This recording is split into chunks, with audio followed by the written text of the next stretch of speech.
Today's creature is the Japanese spider crab, also known as Macrocheira confuri. The Japanese spider crab inhabits chilly ocean waters near the Pacific side of, you guessed it, Japan. They are fairly deep-dwelling heathens and usually hang out about 1,000 feet beneath the surface. Now check this out. Not only is it the largest crab on the planet, clocking in with a leg span of just over 12 feet and weighing around 40 pounds, it is also the largest arthropod on the planet. Arthropods including insects, spiders, centipedes, millipedes. And it is the worst thing on the planet. Okay, so it's not the worst thing on the planet, but it's not too far off. First off, it has 10 legs, which is way too many, with the first 2 ending in a pair of big, sharp claws or chilipeds. But don't worry, the other 8 legs end in literal daggers or dactyls, and all of their legs never stop growing. The carapace or body of the monster is a whole foot long. So basically, it's huge, leggy, and pointy. Given those wonderful features, the Japanese spider crab doesn't really have predators. Crazy, right? But one of its legs may be occasionally ripped off by an octopus. But have no fear, they can always just grow a new one when it undergoes the next molt. As if it couldn't get any worse, these crabs can live up to 100 years old, and when mating season comes around, a female can release over 1 million eggs at a time. Now you may ask,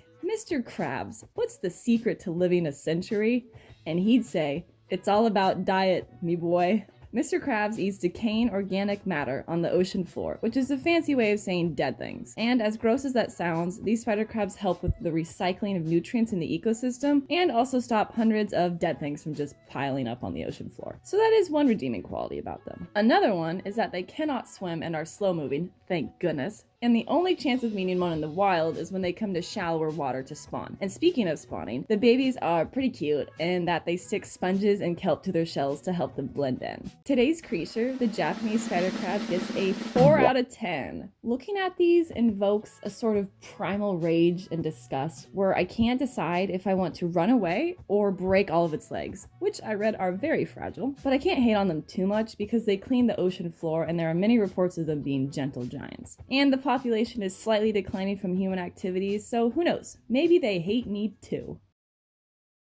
See you later, stinkies.